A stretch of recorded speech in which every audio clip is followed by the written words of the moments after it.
우리가 지금 로마서 말씀 계속 보고 있습니다.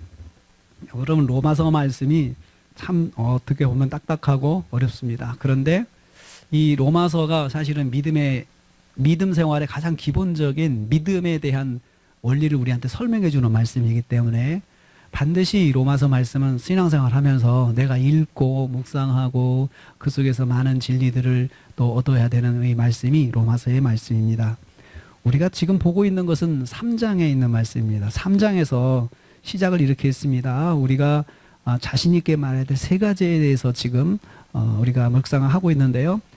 첫 번째와 두 번째를 우리가 지난주까지 묵상을 했습니다. 첫 번째 말씀은 우리가 신앙생활하면서 유대인이 뭐냐, 또 할례를 받는다는 게 뭐냐, 그게 무슨 유익이 있느냐, 유대인은 유대인이라고 해봤자 별 볼 일 없다, 그게 아무 의미가 없다, 선택받았다고 하는 것 아무 의미가 없다. 왜 이런 말을 하게 됐냐면요, 유대인들이 보니까 하나님을 잘 안 섬기고 살아요. 자기 멋대로 살아요.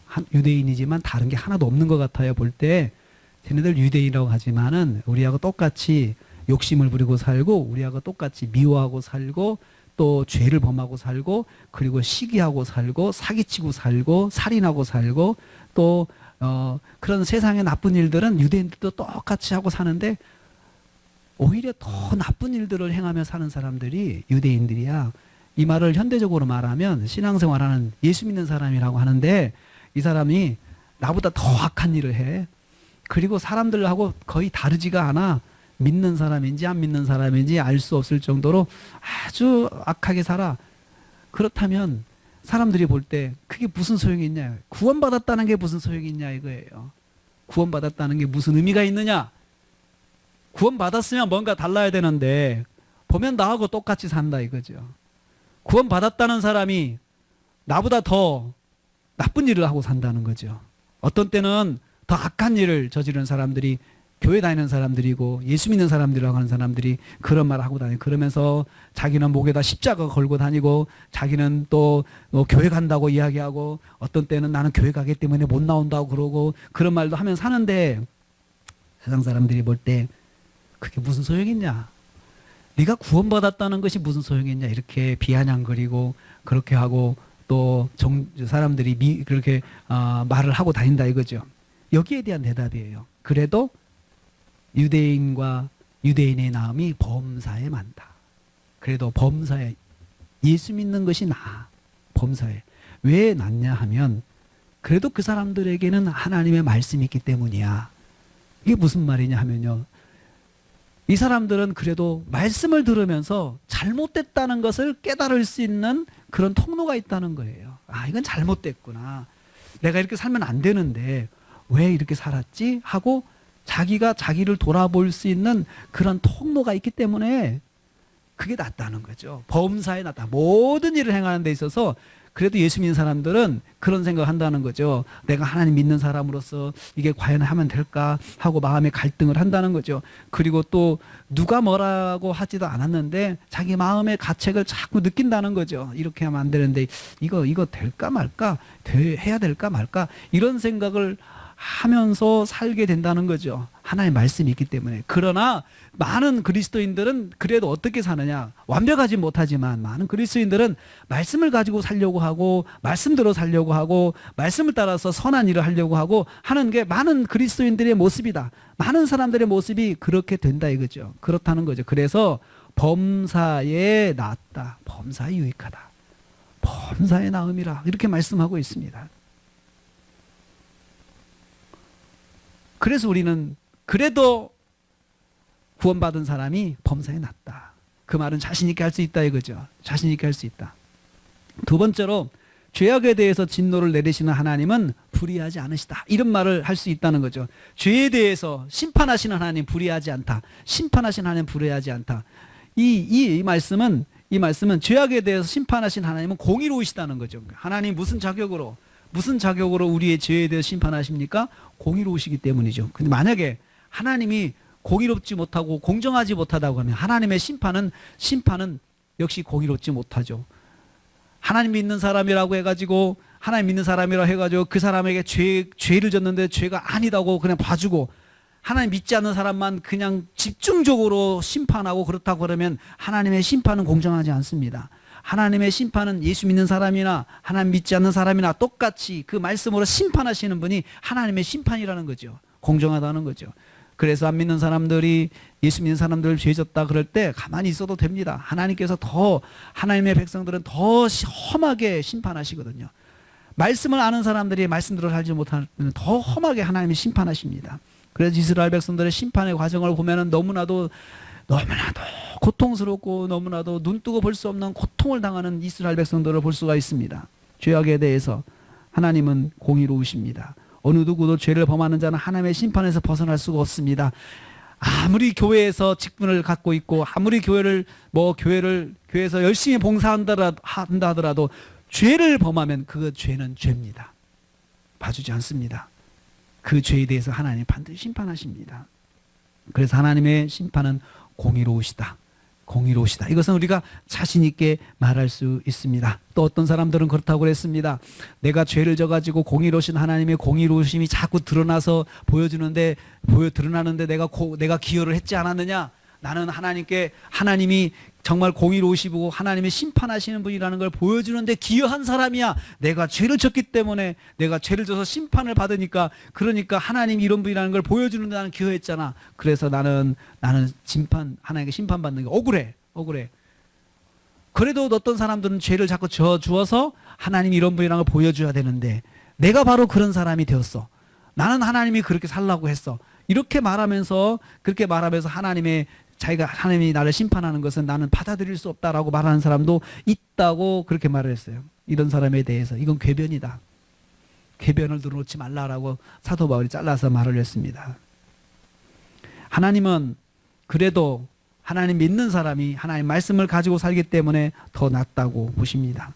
그리고 또 죄악에 대해서는 믿는 사람이든 믿지 않는 사람이든 엄정하게 심판하시는 하나님이십니다. 그래서 하나님의 심판은 공의로우십니다. 우리 이것은 꼭 기억해야 되는 것입니다. 우리 이것을 자신 있게 말해야 됩니다. 오늘은 세 번째로 분명히 말해야 될 세 번째 말씀을 보겠습니다. 9절 말씀에 그랬습니다. 우리가 9절 말씀 다시 한번 보면 이렇죠. 그러면 어떠하냐? 우리는 나으냐? 결코 아니라. 우리는 나으냐? 결코 아니라. 합쳐보세요. 우리는 결코 낫지 않다. 이렇게 되잖아요. 문장이. 우리는 결코 낫지 않다. 사도 바울이 먼저 묻습니다. 자, 보면은 유대인들이 그렇게 하나님 믿지 않고 그렇게 살고 또 그런 범죄를 저지르고 살면서 유대인답지 않은 모습을 살고 있어요. 또 그러면서 우리가 예수 믿는 사람으로서 볼 때 나는 그래도 지금 예수를 잘 믿고 있고 나는 신앙생활을 잘하고 있는 것 같아요. 그래서 아유 저 사람들은 정말 하나님 믿으면서 저렇게 사니 저 사람들은 정말 하나님께 심판을 받을 거야 라고 생각을 스스로 하게 되죠. 그리고 나는 그래서 거기에 대해서 묻습니다. 우리는 어떠냐? 우리가 낫냐? 그러면 우리는 나으냐? 자, 지금 교회 생활 잘한다고 해서 그럼 우리가 나은가? 이렇게 물어봅니다. 우리는 누굽니까? 하나님을 믿고 예수 그리스도를 믿는 성도들입니다. 성도가 어떻다는 말입니까? 결코 낫지 않다는 거예요. 낫지 않다. 결코 낫지 않다. 낫다는 말은 이 말은 탁월하다, 능가하다. 탁월하지 않다는 거죠. 우리도 결코 탁월하지 않다. 여러분, 우리가 말씀 생활하고 성경 공부하고 또 기도 생활하고 예배 잘 드리고 그러면 그래도 그렇지 않은 사람보다 탁월하게 나아야 되잖아요. 탁월하게. 근데 사도 바울이 그렇게 말하면 탁월하게 낫지 않다. 우리는 결코 탁월하지 않다. 그 사람들과 비교해서 결코 탁월하지가 않다. 우리가 그들보다 영적으로 우월하게 낫지 않다라고 말을 합니다. 즉 성도라 해도 악을 행하는 사람들과 비교해서 월등하게 차이가 나지 않다는 거죠.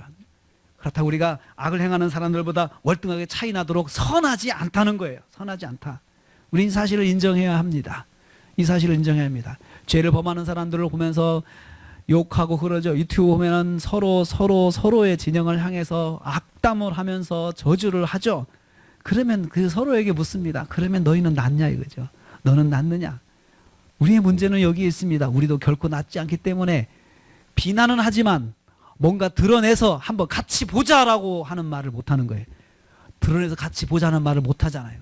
서로가 잘못됐다고 말은 하지만 너희들은 잘못돼서 우리가 힘을 가지고 있으니까 너희들의 잘못된 것을 심판할 거야 라고 말을 하는 거지, 우리의 잘못에 대해서는 어떻게 할 것인가 라고 할 때는 거기에 대한 답이 없는 것입니다.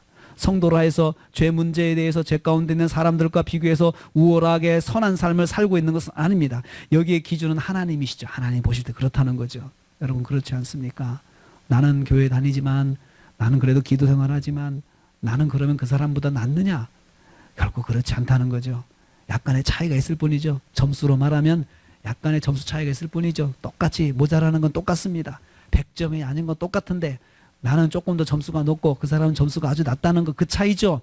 그것 가지고 100점을 하나님 원하시는데 100점이 아닌 사람끼리 서로 나는 너보다 점수가 높아 하면서 하는 것은 자기 죄를 인정하지 않고 다른 사람들의 죄만 보는 것을 말합니다.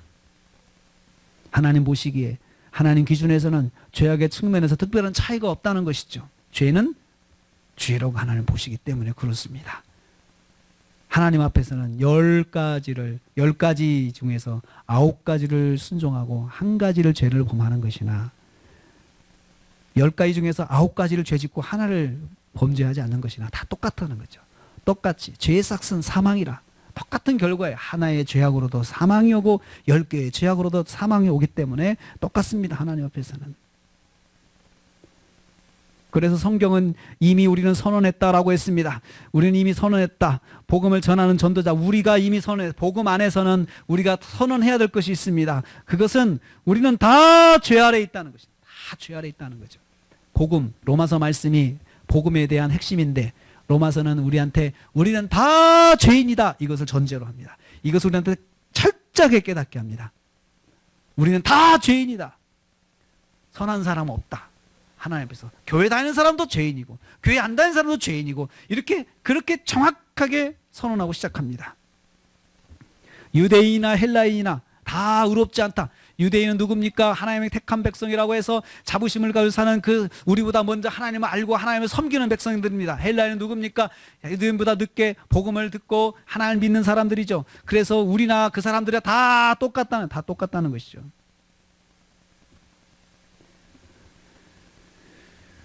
죄를 행치 않는 삶을 사는 사람이 없다는 것이죠. 우리는 다 죄 아래 있다. 죄 아래 살고 있어요.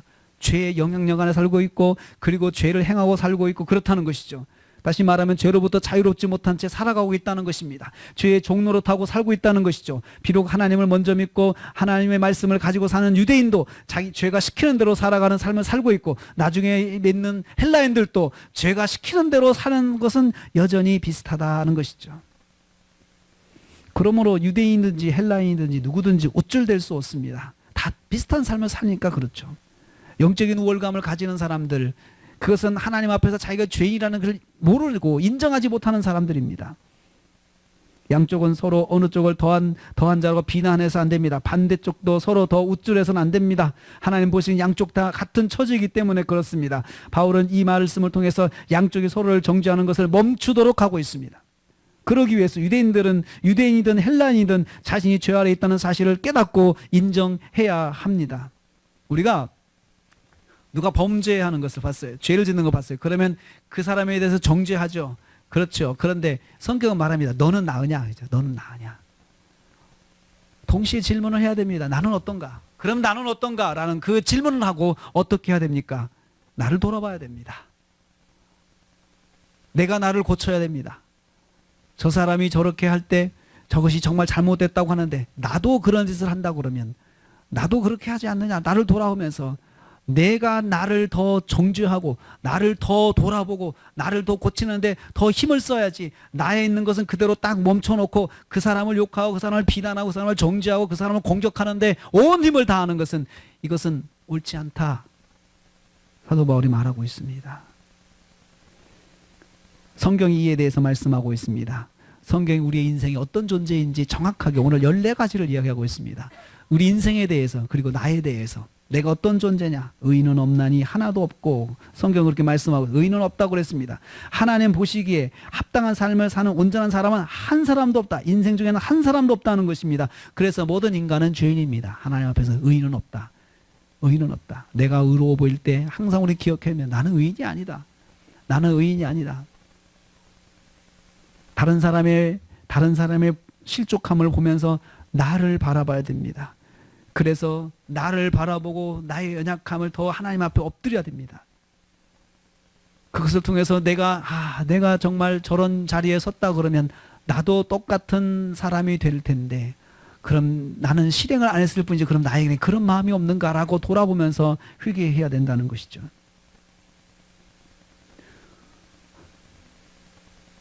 둘째로 깨닫는 자가 없다고 그랬습니다. 11절 말씀에 깨닫는 자, 깨닫는다고 하는 것은 하나님의 뜻을 바로 이해하고 순종하는 것을 말합니다.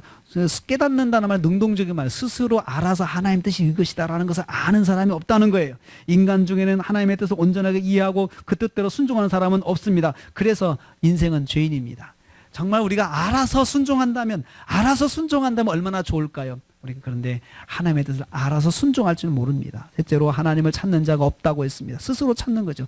하나님을 알아서 하나님을 찾는 사람도 없습니다. 여러분 그렇지 않습니까? 우리도 알아서 하나님을 찾으면 얼마나 좋을까요? 상황이 좋을 때, 건강할 때, 환경이 좋을 때, 모든 게 잘 풀릴 때 하나님을 알아서 찾고 하나님을 알아서 예배하고 하면 얼마나 좋을까요? 그런데 그렇지 못합니다. 인생이.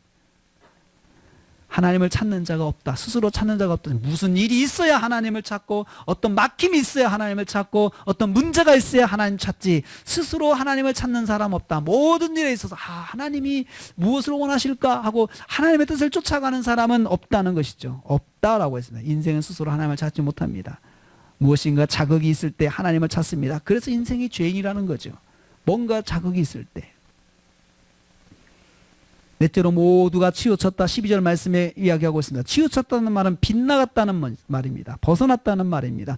정해진 위치로부터 멀리 떨어져 있다는 뜻입니다. 하나님께 정해진 기준으로부터 멀리 떠나 살고 있어요. 우리 인생은 자기가 의롭고 선하다고 생각하지만 사실은 하나님이 정하신 기준에서는 참 다 멀리 떨어져 있어요. 멀리 떨어져 있을 뿐이에요. 왜냐하면 하나님의 뜻을 모르잖아요. 모르고 자기가 생각하면서 살기 때문에 하나님과 멀리 떨어져 있어요. 하나님께서 원하시는 것에서 멀리 떨어진 채 살고 있어요. 멀리 떨어진 채. 이것은 마치 우리가 어두운 밤에, 캄캄한 밤에 내가 길을 찾아가는데 내 생각에는 이 길로 이게 반드시 가고 있다고 생각하면서 한참 가다 보니까 불을 켜놓고 보니까 내가 전혀 다른 곳에 가 있어요. 우리 그런 경험하지 않습니까? 게임으로도 하고 그런 일들이 종종 있습니다. 우리 인생이 그렇다는 거죠. 우리가 스스로 볼 수 없기 때문에 나는 나름대로 반드시 가고 내가 정말 하나님 뜻대로 간다고 생각하는데 한참 갔다 보면은 그것이 아니라는 걸 깨닫게 됩니다. 우리는 여기서 벗어나지 않았는지 규정하는 그 기준이 하나님이심을 알 수 있습니다. 사람이 기준이 되는 것이 아닙니다. 내 기준에서는 다 내가 옳게 가고 있죠. 그렇지만 하나님의 기준에서는 다 벗어나 있다는 것입니다. 그래서 여러분 죄라고 하는 것은 기준에서 벗어난 것이 죄입니다. 하나님의 기준에서 이 방향인데 방향을 잘못 잡은 것이 죄입니다. 그래서 그 기준은 하나님이 정하시는 거죠. 그러므로 그리스도인들은 옳고 그름의 기준을 하나님께 두는 사람들입니다. 하나님께 기준을 두는 사람은 말씀을 통해서 그 기준을 발견합니다. 우리가 하나님 뜻을 발견하는 것은 말씀밖에 없어요. 말씀으로 그 기준을 발견해서 그 말씀을 통해서 하나님의 기준이 이거구나 라고 판단하고 그 기준대로 따라가려고 하는 것이 말씀을 적용한다. 그렇게 말을 하죠. 기록된 하나님의 말씀을 통해서 자신의 행위를 돌아볼 수 있습니다. 그래서 내가 이거 과연 바르게 왔는지 검증해야 되는데 그것이 바로 말씀입니다. 건설 공사 현장에 보면은 도면대로 다 됐는지 자꾸 도면을 보면서 이 감독자가 자꾸 살펴봅니다. 이게 됐는지 잘 살펴봅니다. 그러면서 오케이 해야 더 다음 단계로 넘어가는 것이죠. 우리 신앙생활 영적인 도면은 바로 성경 말씀입니다. 성경 말씀을 통해서 나의 그런 삶을 자꾸 돌아보면서 이게 내가 여기까지 왔는데 잘 바르게 왔는지, 내가 이렇게 했는데 바르게 됐는지 돌아보는 것이죠. 다섯 번째로 12절 말씀 보면 사람들이 한 가지로 무익하게 되었다라고 했어요. 무익하다는 것은 쓸모없다는 뜻입니다. 사람들이 다 같이 쓸모없는 존재가 되었다는 거죠. 이게 무슨 뜻입니까? 존재는 하지만 사용받을 곳이 없는 자가 되었다는 것이죠. 무익하게 되었다. 나는 유익하다고 생각하는데 절대로 무익한 생각하지 않습니다. 근데 다른 사람이 볼 때 무익하다는 거죠. 내가 아니고 다른 사람이 나를 무익하게 인정하는 거죠. 무익하게 되는 거예요. 사용하는 사람 입장에서, 사용자 입장에서 쓸 게 없는 거죠. 쓸 데가 없는 거죠. 나를. 사용자 입장에서. 뭐 쓸 데가 있어야 채용을 하죠. 뭔 일을 시키죠. 근데 나는, 내 생각에는 나는 굉장히 유용한 선자라고 생각을 하는데, 쓰는 사람 입장에서는 쓸 수 있는 사람이 아니라는 거예요. 그 사용하는 분이 누굽니까? 하나님이. 하나님께서 사용하시지 않습니다. 하나님께서 사용하시려고 보니까 쓸 존재가 없어요. 하나님을 떠나 자기 마음대로 살아가는 인간을 하나님은 사용하지 않습니다. 하나님께서 보실 때 하나님을 떠난 인간을 사용할 수가 없는 것이에요. 그 도구로 쓸 수가 없는 것이에요. 그래서 성경에서는 그 도구로 쓸 때 항상 성결의 과정, 성결 과정이에요. 성결하게 하는 과정이 있어요. 그 도구를 쓸 수 있도록 깨끗하게 만드는 과정을 성결의 과정이라고 하죠. 그래서 구약의 레위기에 보면은 모든 하나님의 기구들에 대해서 성결의식을 해요. 성결의식을. 깨끗하게 하는데 그 기준이 깨끗의 기준, 하나님 보시다. 하나님이 사용하실 때, 하나님께 드릴 때 아무 흠이 없도록 만드는 거죠. 근데 우리는 흠이 많아서 쓸 수가 없는 거예요. 하나님 보실 때. 그런 인생이라는 거죠. 이어서 성경은 또 말씀하며 12절 말씀에 선을 행하는 자가 하나도 없다. 선을 행하는 자가 하나도 없다. 여기서 선은 하나님의 그 기준에서 하나님의 뜻을 행하는 사람이죠. 알아서 하나님의 뜻을 행하는 사람이 한 사람도 없다. 하나님 정하신 기준에서 떠났다는 거죠.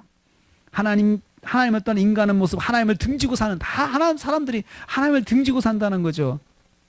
누구도요. 예수 믿는 우리도 하나님을 등지고 살 때가 많다는 거죠. 나름대로 나는 믿음대로 산다고 하는데 결국 하나님을 등지고 사는 삶이 더 많다는 것이에요. 혹시나 하나님을 사람 자신이 선을 행하고자 한다고 해서 그 선을 하나님께서 받으시지 않기 때문에 선을 행할 수가 없습니다. 내가 정말 그 선을 행한다고 해서 나는 선을 행할 거야, 좋은 일을 행할 거야 라고 해서 내가 아무리 좋은 일을 해서 하나님께 드리려고 싶어도 하나님은 안 받으신다는 거죠. 안 받으신다는 거죠. 왜요? 우리가 하나님을 등지고 선을 행한다고 할 때는 그래서 하나님 앞에 죄를 범하는 거거든요. 하나님 없이 선을 행하는 것, 하나님 없이 선을 행하는 것, 하나님을 등지고 있으면서 내가 좋은 일을 해보겠다, 착한 일을 해보겠다, 내가 나름대로 노력하는데 그것은 하나님께서 받으실 수 없는 것입니다. 만일 하나님을 떠난 인간이 선을 행하고자 한다면 그는 선을 행하기에 앞서서 먼저 하나님과의 관계를 회복해야 돼요. 하나님과 관계를 회복해야 돼요.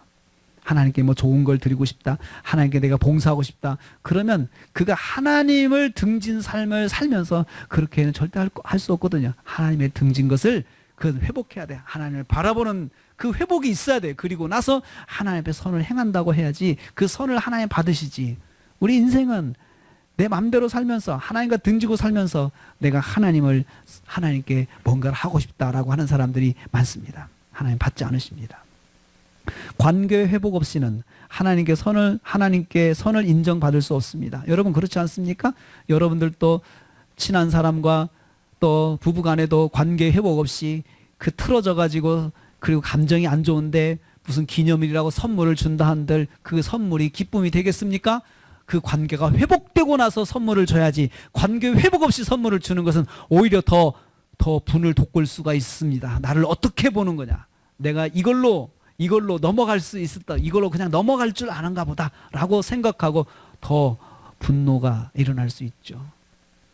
선물은 안 해도 됩니다. 관계 회복만 돼도 선물을 준 것과 마찬가지가 될 수도 있습니다. 여기서 우리는 선이라고 정하실 수 있는 분이 하나님이심을 성경에 말씀하고 있다는 걸 알아야 됩니다. 선을 정하는 건 하나님이십니다. 우리가 신앙생활할 때 이것이 선이냐 악이냐, 이것은 우리의 도덕적 양심이 아니고 하나님의 말씀입니다. 성경 계속해서 인간의 모습을 이렇게 말하고 있습니다. 저희 목구멍은 열린 무덤이라고 기록합니다. 13절 말씀입니다. 저희 목구멍은 열린 무덤이라. 무덤은 겉은 화려하게 치장되어 있는 것입니다. 유대인들은 무덤에다가 하얗게 칠을 했습니다. 깨끗하게 보이고.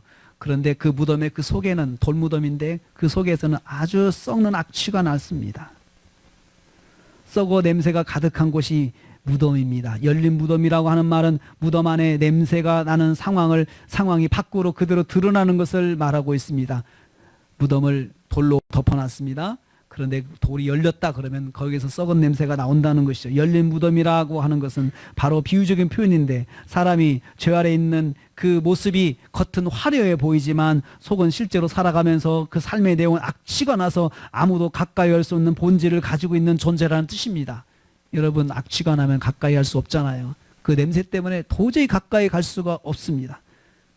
그러므로 죄악 아래에 있는 인간을 상대한다는 것은 쉬운 일이 아닙니다. 죄 아래에 있는 인간끼리 만나면 서로 마음이 편할 수가 없습니다. 죄 아래에 있는 인간은 다 다른 사람들과 똑같이 죄 아래에 있기 때문에 그 속에서 냄새가 나기 때문에 그것은 악취가 나는 거죠. 그래서 죄 가운데 가는 사람끼리 만나면 서로가 불편할 수밖에 없습니다. 서로에게서 느끼는 악취가 있기 때문에 그렇습니다. 서로에게 느끼는 악취가 있습니다. 그래서 서로가 냄새 난다고 이야기를 하는 것이죠. 자기의 냄새는 느끼지 못하면서 말입니다. 하물며 거룩하신 하나님께서 보실 때 죄악된 인간에게서 악취가 발견되는 것은 너무나 쉬울 것입니다. 죄악된 인간에서 악취를 대하시는 것은 너무나도 당연한 것이죠. 이런 악취를 느끼시는 건 당연한 것이죠. 죄 아래 사는 인간에게는 어떠한 형태로든 악취가 나게 되어 있습니다. 왜냐하면 죄 자체가 사람을 악취나게 만드는 것이기 때문에 그렇습니다. 죄가 사람을 악취나게 하는 것인데요, 사람이 문제가 아니라 사람이 가지고 있는 죄가 문제인 것이죠. 사람이 냄새가 나는 게 아니고 죄가 냄새를 풍기는 것입니다. 죄가 사람을 그렇게 만드는 것입니다. 사람을 악취 속으로 이끌어가는 것이 바로 죄인 것입니다. 여러분, 우리는 원래 깨끗한데 뭐가 묻잖아요. 그러면 우리가 냄새난다고 이야기하잖아요. 그러나 실제로는 우리가 냄새나는 것이 아니고 우리가 묻혀있는 그것이 냄새를 풍기는 거거든요. 우리가 냄새를 풍기는 게 아니고 우리가 가지고 있는 죄가 냄새를 풍기는 거예요. 악한 냄새를 풍기는 거예요.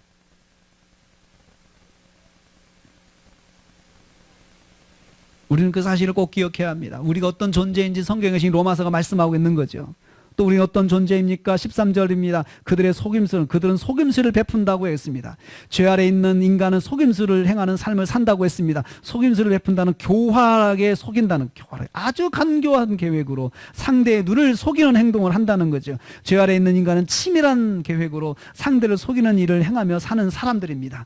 어떤 속임수를 베풉니까? 혀로 속임수를 베푼다. 혀로. 그들의 혀는 말을 말합니다. 말로 상대를 교묘하게 속여서 상대에게 치명적인 상처를 안겨주는 삶을 사는 것이죠. 우리가 대부분 말로 상처 줄 때가 많습니다. 그리고 사람을 속이는 것도 말로 속이죠. 죄 아래에 있는 사람은 말을 믿을 수가 없다는 것입니다. 말 속에 치명적인 속임수를 가지고 있기 때문입니다. 죄 아래에 있는 사람이 언어의 생활에 정결하지 못한 삶을 사는 사람인 것입니다. 죄가 사람을 말로 죄짓는 삶을 살도록 이끄는 것입니다. 죄가 우리를 그렇게 만드는 것이죠. 사람이 처음부터 말로 그렇게 살도록 되어 있는 존재가 아니었습니다. 말은 그들의 인격이었습니다. 죄는 사람의 인격을 왜곡시키는 것을 알 수가 있습니다. 죄가 사람의 말을 죄의 말을 하게 만들어요.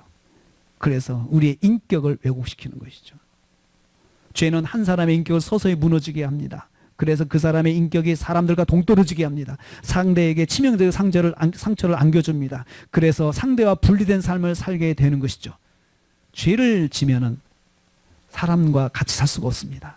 저 사람이 죄인이다 그러면 그 사람은 분리될 수밖에 없습니다. 원래 그 사람이 죄인인지 모를 때 같이 지내는 거지, 죄인인지 알면은 같이 살 수가 없습니다. 사람의 본성이 그렇습니다. 그래서 죄는 항상 속입니다. 내가 죄인이 아니다라고 속이죠.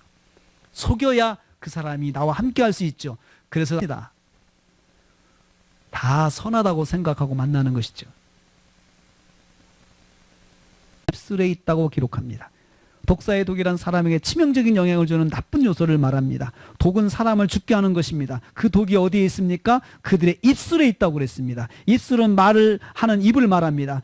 즉 지역 가운데 거하는 사람들의 말이 독사의 독과 같은 역할을 한다는 뜻입니다. 다시 말하면 말을 통해서 사람을 죽게 하는 삶을 산다는 거죠. 말로 사람을 죽게 하는 삶을 사는 거죠. 우리에게 그러한 측면이 있습니다. 그들이 어떻게 사람을 말로 죽입니까? 14절 말씀 보면 그들의 입에는 저주와 악독이 가득하다. 그들이 저주해서 사람을 죽인다는 거죠. 여러분, 저주라고 하는 말은 앞으로 나쁘고 악한 일이 생기라고 기원하는 것이 저주입니다. 장차 나쁘고 악한 일이 생기세요?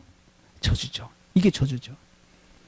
상대에 대해서 악한 마음을 가지고 있기 때문에 상대에게 좋은 일이 생기는 것을 절대로 인정하는 것이 이게 저주하는 마음입니다. 상대에 좋은 일이 생기면 마음 아파하고 좋은 일이 생기면 나쁜 일이 생겨야 좋아하는 이게 저주하는 것이죠. 또한 그들은 악독이 가득하다 있습니다. 악독은 쓴 말입니다. 쓴 말. 상대가 들었을 때 속이 쓰릴 정도로 상처를 주는 말이 쓴 말이죠. 우리가 쓴 약을 먹을 때 입이 쓰다고 그러잖아요. 그런데 상대가 들었을 때 이 말을 들었을 때 속이 쓰릴 정도로 악한 말을 하는 것이 있습니다. 상대가 듣고 기분 나쁜 말은 좋아할 수 있는 말은 절대로 하지 않습니다. 왜 이런 말을 하고 삽니까? 왜 이렇게 말하고 삽니까? 자기 중심적인 이기심 때문입니다. 교만 때문입니다. 다른 사람을 인정하지 않는 절대 교만 때문에 그런 언어 생활을 합니다. 죄악 가운데 있는 사람들은 교만을 경쟁합니다. 자신이 더 교만하기 위해서 상대에게 더 상처를 주고 자신의 입지를 세우고자 합니다. 그렇기 때문에 상대를 말로 죽이는 일도 주저하지 않습니다. 여러분, 정당에서 서로 여당과 야당이 서로 말로 상대를 죽이잖아요. 서로 죽이잖아요.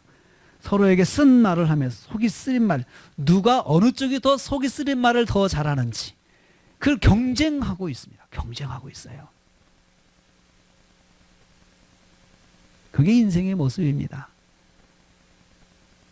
정당활동하는 사람들이 그 말하는 거 보면은 저게 인생의 본질이구나. 저 사람들이 우리의 본질을 보여주는구나 라는 것을 다시 한번 생각해 볼 수가 있습니다. 야, 나한테도 저런 점이 있을까? 나한테도 저런 점이 있을 거다. 내가 가족들한테 쓴 말을 하지 않는가? 근데 그 말로 상처를 주고 그리고 그것 때문에 상대가 죽는데 그것을 내가 생각하지 못하고 있다면, 죽어가는 상대를 보면서 내가 기쁨을 누리고 있고 아무 관심이 없다면 이건 나는 죄인인 것을 보여주는 것이며 나는 죄인입니다. 주님, 저는 죄인입니다. 죽어가는 사람을 살리고 싶은 마음이 나지 않으니 제가 얼마나 큰 죄인입니까? 11번째로 죄악된 인간에 대해서 뭐라고 말합니까? 15절 말씀, 그 말은 피 흘리는데 빠르다. 그 말은 피 흘리는데 빠르다. 피 흘린다는 말은 사람을 육체적으로 죽이는 것을 말합니다. 상대를 죽여서라도 상대의 존재를 무력화시키고자 하는 삶을 말합니다. 단순히 마음으로 죽이고 말로 죽이는 데서 끝나지 않습니다. 만족하지 않아요. 상대의 활동을 중단시키고 제거한다는 것입니다. 빠르다, 이 말은 주저없이 행동하는 걸 말합니다. 고민하지 않고 즉각적으로 행동하는 것입니다. 마음속에 양심이 그만큼 무디게 작동하는 것을 말합니다. 양심이 붙잡을 틈도 없이 아주 재빠르게 행동하는 거예요. 무엇을요? 사람을 피 흘리게 하는데. 보통은 사람이 주저하잖아요. 사람의 생명을, 피 흘리는 건 사람의 생명을 빼앗는 것인데 그러게 사람이 주저하게 되잖아요. 그런데 사람이 정말 악하면은 그 마음이 작동하기도 전에 이미 행동이 나간 거예요. 그런 게 인생이라는 것입니다. 이처럼 죄는 사람의 영적인 감각을 무디게 만듭니다. 하나님 앞에서 옳은 것인지 아닌지를 생각할 감각을 무디게 만들어 버립니다.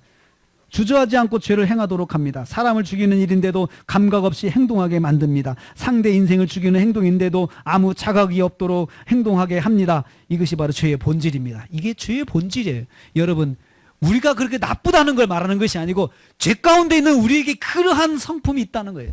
죄가 우리를 그렇게 만든다는 거예요. 죄가. 그래서 죄에 대해서 우리가 해결을 해야 되겠다, 결단을 해야 되는 거죠.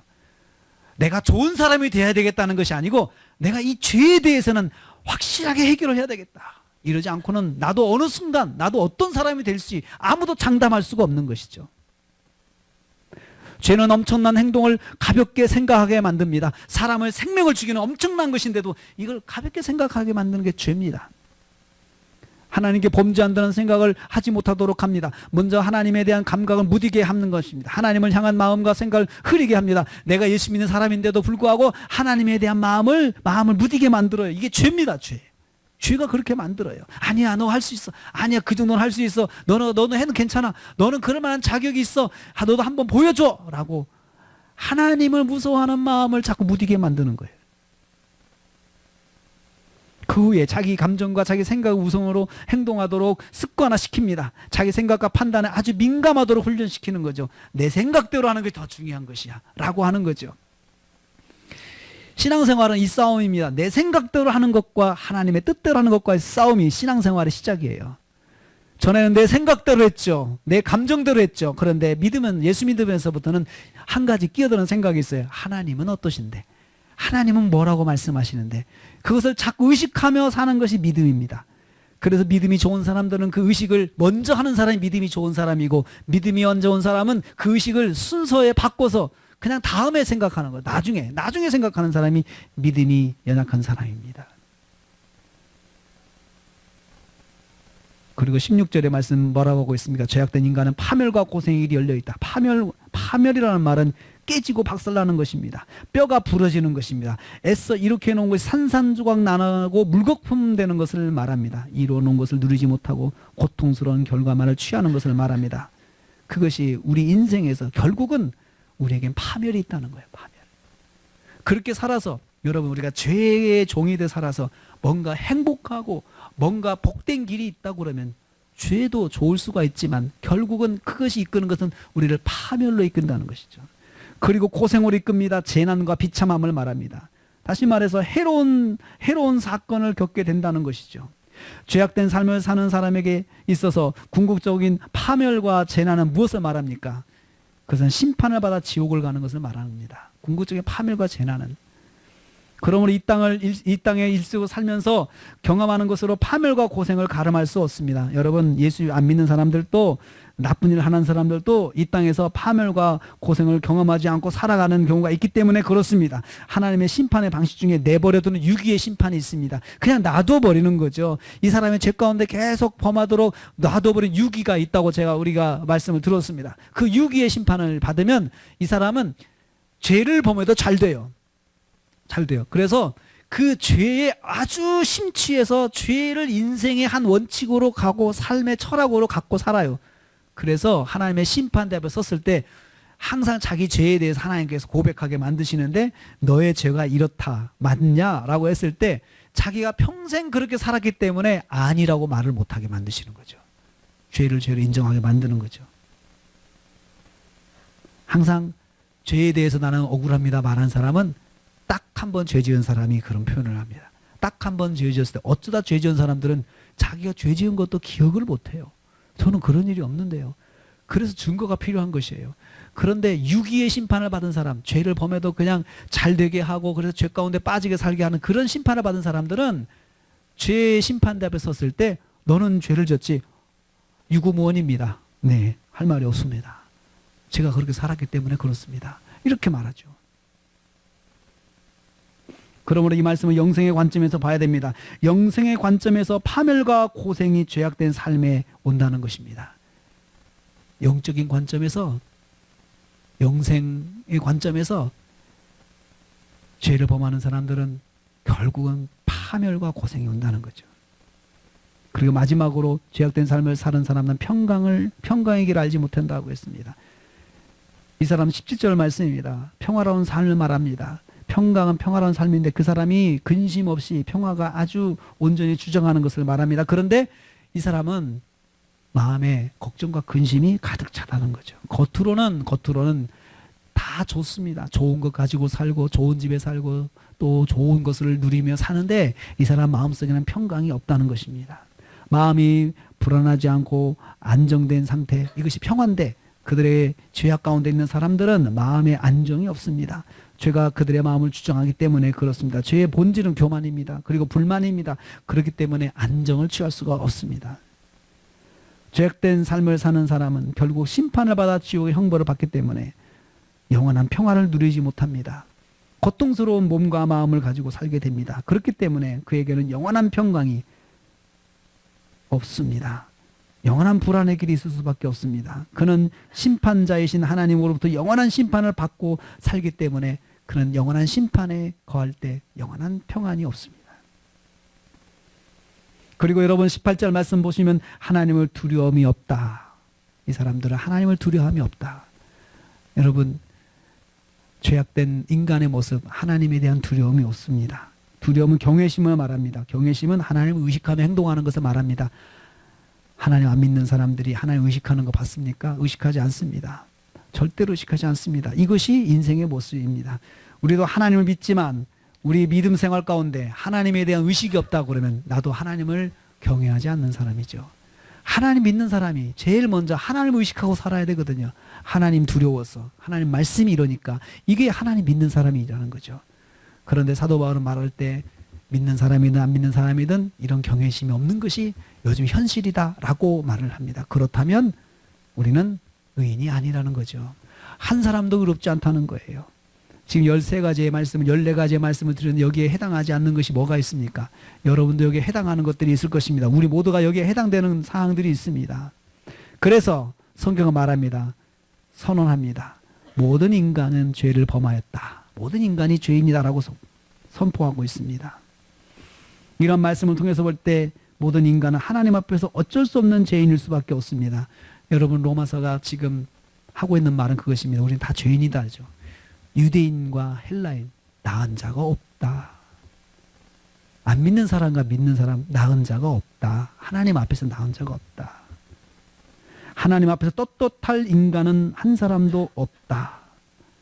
이미 성경이 우리에게 말씀하고 있는 것처럼 의인은 하나도 없다. 인생 가운데 죄 없는 사람은 한 사람도 없다. 여기서 죄의 기준은 하나님 앞에서 보는 기준입니다. 하나님 앞에서 말씀 앞에서 보는 성경의 기준입니다. 하나님 앞에서 의인은 한 사람도 없다는 것입니다. 그러면 어떻게 해야 됩니까? 우리가 내가 그래요. 내가 죄인이에요. 내가 죄인이라고 말씀해서 그러면 나한테 어쩌라는 것입니까? 겸손하라는 거죠. 겸손하게 살라. 인생을 겸손하게 살라. 먼저 하나님 앞에서 겸손해야 됩니다. 하나님 앞에서는 어떤 사람도 의롭지 못합니다. 하나님 앞에 자신을 세우려고 두려운 마음, 자신을 세우고 두려운 마음으로 살아야 합니다. 자신은 하나님 앞에 세워야 돼요. 난 하나님 앞에 서서 내가 두려운 마음으로 하나님 앞에 늘 서야 된다는 거죠. 많은 말씀에 귀를 기울여야 합니다. 하나님 말씀대로 순종하는 삶을 살아야 합니다. 하나님 말씀에 합당한 삶을 살아야 합니다. 그러기 위해서는 하나님 말씀을 보는 눈이 있어야 되고 듣는 귀가 있어야 합니다. 우리는 다 이런 죄인이다라는 걸 통해서 당신이 죄인이요 라고 말하라는 것이 아니고 내가 죄인이니 내가 하나님 앞에서 겸손해야 되겠다. 이렇게 살라는 거죠. 두 번째, 사람들 앞에서 겸손해야 됩니다.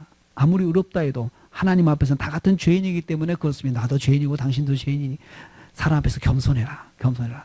겸손하라는 것이 그 사람의 굴복하라는 것은 아닙니다. 그 사람 앞에서 비굴하라는 것이 아닙니다. 내가 그 사람보다 나은 것이 없으니 내가 그 사람을 내가 더 나쁘게 보거나 그렇게 하지 말자 이거죠. 그 사람의 나쁨은 하나님께서 판단하시는 거예요. 우린 참 그러기 어렵습니다. 그러기 어렵습니다. 그런데 우리는 그런 자세를 취해야 된다는 거죠. 하나님 앞에서 자기를 내세우는 것은 교만인데 이것은 하나님을 무시하는 처사입니다. 아이들끼리 그러잖아요. 저도 잘못해놓고 나는 너보다 더 잘했어. 더 잘난 체 하면은 옆에서 이렇게 볼 때 우습잖아요. 참 우습다. 저도 똑같으면서 지가 조금 더 덜 잘못했다고 그렇게 목에다 힘을 준다. 그럼 우습게 보잖아요. 하나님 앞에서 다 같은 죄인임을 인정하고 다른 사람을 인정하고 섬기는 삶을 살아야 합니다. 그래서 우리는 섬기는 삶을 사는 이유가 바로 나도 죄인이니 또 내가 저 사람이 바르게 살 수 있도록 도와야 되겠다라고 그런 섬김의 삶을 사는 것이 성도의 삶입니다. 상대적으로 의로움을 내세우며 자기를 주장하는 사람은 하나님의 존재를 무시하는 사람입니다. 상대적 의로움 가지고 자기가 교만한 사람, 하나님 무시하는 사람이라는 말씀이죠. 그래서 우리는 이 말씀을 통해서 다시 한번 고백합니다. 나도 결코 낫지 않다. 나도 결코 낫지 않다. 이 한 가지를 꼭 기억하십시오. 나도 결코 낫지 않다. 그러니 다른 사람 앞에서 다른 사람을 정죄하고 욕하고 비난하고 그런 삶을 살지 말자 이거죠. 우리 예수 믿는 사람들은 우리 한번 속으로 따라하시기 바랍니다. 나도 결코 낫지 않다. 기도하겠습니다. 주님, 유대인이나 헬라인이나 다 똑같다고 말씀하셨습니다. 그리고 나도 결코 낫지 않다 말씀하셨습니다. 주님 이 말씀 기억하면서 우리를 나 자신을 하나님 앞에 늘 세우고 말씀 앞에 세우고 겸손한 삶을 살게 하여 주시옵소서. 그리고 내가 항상 나를 말씀 앞에 세워서 말씀 따라가려고 노력하는 제가 되게 하여 주시옵소서. 예수님의 이름으로 기도하옵나이다. 아멘. 지금은 우리 주님 예수 그리스도의 은혜와 하나님 아버지의 무한하신 사랑하심과 성령님의 감동 교통 충만히로 하심이 우리도 결코 낫지 않다. 나도 결코 낫지 않다는 사실을 기억하고 하나님 앞에서 겸손하고 우리 지체들 앞에서 겸손한 삶을 살기로 다짐하는 성도들 머리 위에 가정과 생활에 교회 관계된 모든 기관들 위해 함께하지 못했지만 여러 곳에 흩어져 있는 우리 형제 자매들 위해 우리 선교사님들 가정과 사역 위해 우리 대한민국 위해 지금부터 영원토록 함께 있을지어다. 아멘.